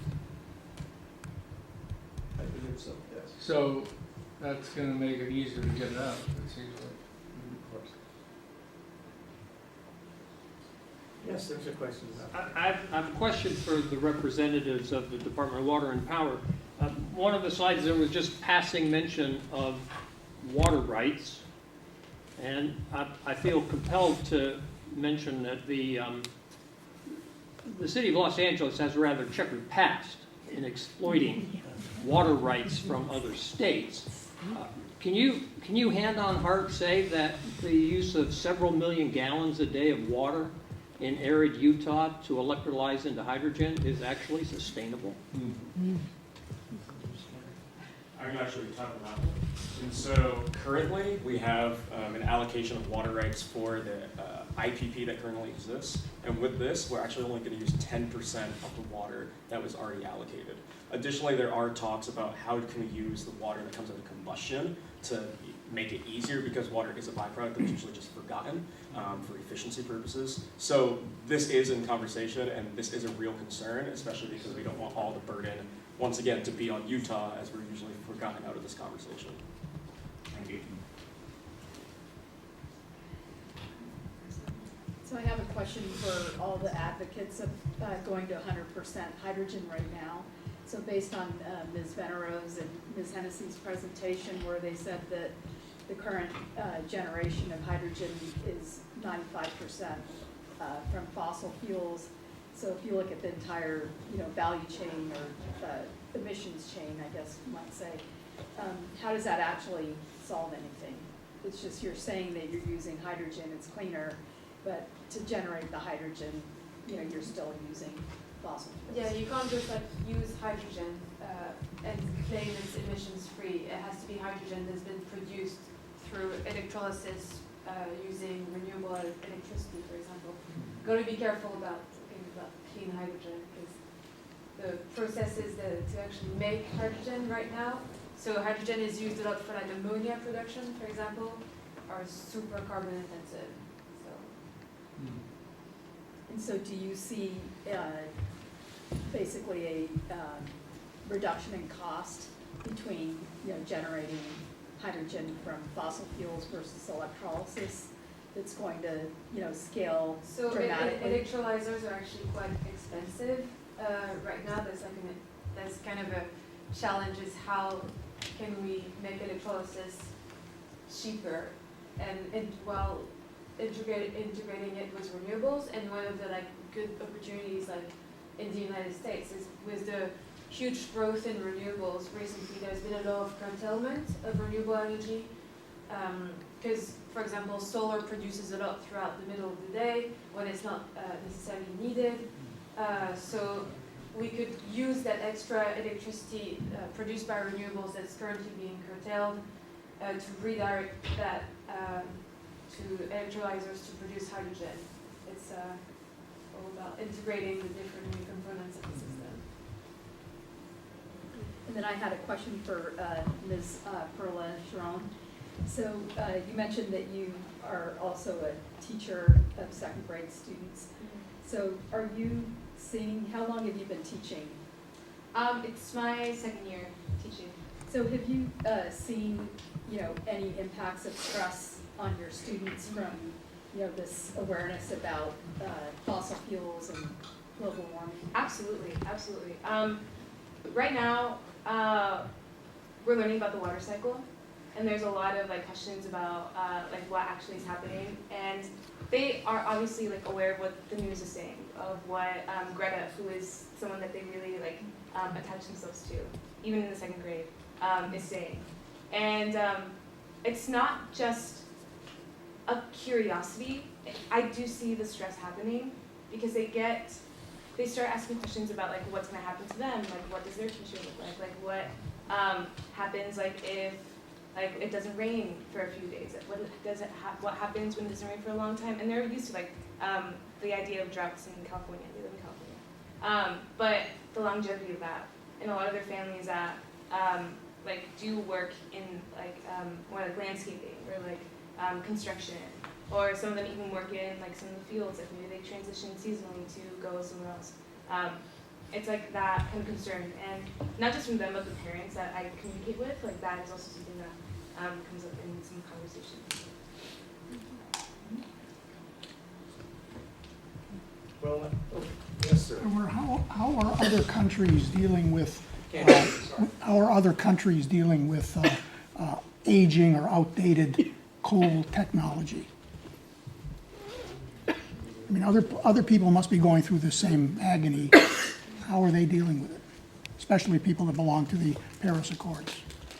So I believe most, I wouldn't say most, but a lot of the countries that are shutting down coal are just replacing them with natural gas. So what we are proposing is actually better than most of the countries, because we are proposing the 30% fuel mix with hydrogen. And again, I want the people to not lose sight of the big picture, that the project as it is proposed today is an enabler for future renewable generation. Why do I say that? Because it is necessary to keep the high voltage long distance transmission line running. These high voltage lines are the ones that in the future will bring renewable energy. Now, to be able to keep that running, we need constant supply of energy, 24/7. And the only way right now that we can supply that is unfortunately, is fossil fuels, but we're better than fossil fuels now, so 70%, 30% as on 2025, and then go down from there. Do we know how, on that topic, do you know how Korea handled it? Now they're at 100%, and they've had a long time transitioning, but what was their process like? So an indirect way of answering that, you have to realize that it is important to look at other countries, but on an infrastructural level, the U.S. is very complex and very different than a lot of these other countries, where if they're smaller and more compact, they can make these infrastructural changes much quicker. The community is more homogenous, there's more similarities of opinion. However, within the U.S., because of our grand size and reliance on fossil fuels over time, and all of our pipelines, things that go about that, this is actually a really important step for the country to go there. It may not sound like this massive jump that other countries are doing, but we have to be very realistic with what can actually be done in this country to make us go there. And even these small steps that may seem small have a huge impact on the carbon footprint because of the U.S. emissions already. So unfortunately, I can't answer all of that. I don't know if some of my colleagues here can. I know about Korea. They're doing it the same way Hawaii is, and Hawaii is better to look at because they're smaller. They have no trouble going to 100% renewable because even in Hawaii, they have on each island they have a grid. And if you in Los Angeles contract for 100% renewable power, just like you can if you call up your PG&E office and tell them you want 100 power, they'll give you a premium tariff, and they love to sell it to you because, like you mentioned, they're paying less wholesale. And but now the premium tariff is only 1%. But the reason that they can do that and not worry that they're going to cut off your electricity is because until you get to about 65% renewable on the grid, you're not going to have to worry about outages when the sun isn't shining and the wind isn't blowing, because we have enough pumped storage hydro, which is about 80% efficient, combined with dispatchable fossil that we're not using mostly. Like most of the power plants that burn natural gas are, geared up for the peak hours of the summer when everybody has air conditioning on full blast, and when the wind stops blowing at 6 p.m. In the autumn, it doesn't take anywhere near as much as our dispatchable. We have 1,700 natural gas power plants in North America. So Hawaii is the best place to look at if you want to see how they're transitioning to 100%. The storage that they're depending on is pumped storage, which they can do because Hawaii has reservoirs in the mountains. They're smaller than ours, but they exist. And then that's 75 to 80% efficient, but the hydrogen that you're talking about is about 65% efficient. So by using 100% renewable hydrogen by electrolysis, you're doing almost as good as pumped storage hydroelectricity efficiency-wise. I mean, it doesn't add a lot to it though. Is this high voltage DC transmission line, does it already exist, or is it part of the project? No, it already exists, and it's the one that is being used for the coal power plants. However, because the natural gas power plant, the combined natural gas power plants that are proposed are smaller in capacity than the old coal plants, that will leave available capacity in these transmission lines to actually be shipping renewables as well. Well, I didn't get your comment. Why does it have to be energized all the time? To keep the voltage up, I believe. I think it's a rotating mass. What's it called? Some rotating mass. I believe it's the fact that you just need to keep the voltage up all the time to be just able to shift. I mean, it's a sunk cost, so it's not like, it sounded like if we don't use it, we lose it or something. It's there. It seems like if you shut it down for a year, you just start it up again in a year, or 2 days from now or whatever, right? So it's a sunk cost. It's an already installed facility. It doesn't cost anything to run it, right? Well, I mean, it needs to be maintained so far. So we could also lose the rights to operate it, right? So we have that would to go to somebody else, and they'd ship in renewable energy on it anyway. So yeah. So but we're trying again.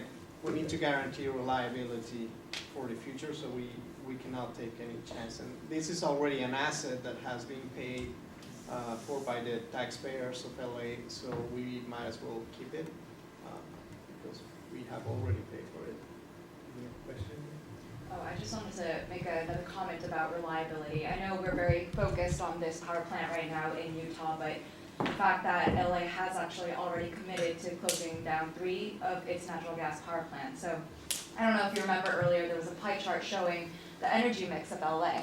And more than 50% of it came from fossil fuels. About, I think 2/3 was gas, and then there was that 20% from coal. So we are shutting down about 2/3 to 3/4 of that gas power plants and getting rid of that coal component. And so the rest of that really will be made up by renewable resources. So LA is very pushing hard to, develop its renewable resources, but going back to what Mr. Orta was saying about maintaining reliability, we are seeing in many different studies, and even in cases like in Germany, during bad weeks where they really need reliability. And so it's really there as a backstop, and we're trying to develop a method that we can maintain reliability while also ensuring, or trying to reduce emissions the most that we can from that.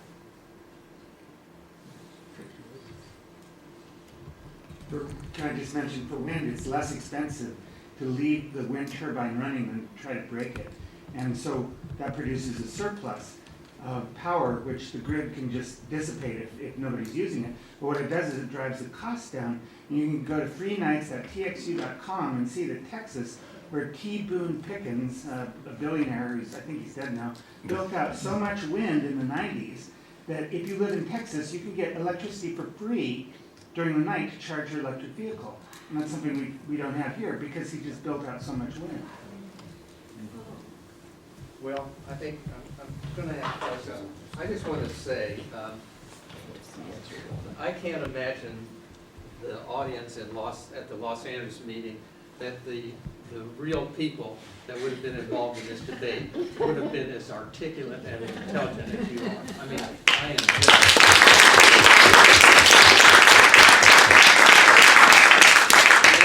I've gone to a lot of these kinds of meetings and hearings and all, and one of the things that I've always been disappointed, I think this gentleman touched on it too, I've always been disappointed at these meetings, and I've made the remark that there were a lot of people in attendance, but science was absent from the room. Well, I don't think that's true tonight, you know, like that. I think science was here, well represented, so we appreciate it. So anyway, I want to thank all of you guys for all the work that you did and coming out. I want to thank our audience for taking some time out tonight to come here and listen to this, and we will have a video available to you, and you can, if you enjoyed it, you can binge watch later on.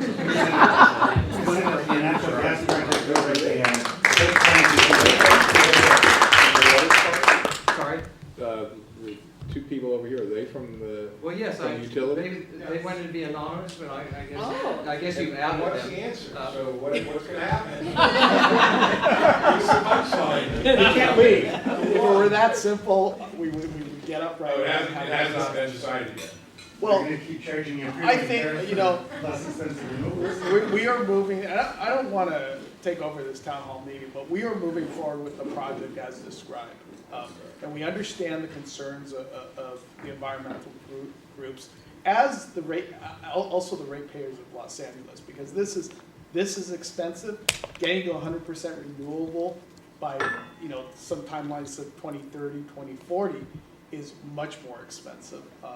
And in fact, the discussion about us shutting down our coastal facilities, losing about half our in-basin generation, that announcement was made about a year ago, and not until the end of this year will we even have a glimmer of an answer how we're going to accomplish that project. So it's not as easy. This focus on Intermountain has been great from the perspective of what's gone on over the last 6 months about this hydrogen economy, and doing something different with the facility. That's only one facility of you know, a good 8 or 10 that we rely heavily on to produce power. So. Okay, well, good night, everybody. Have a good night.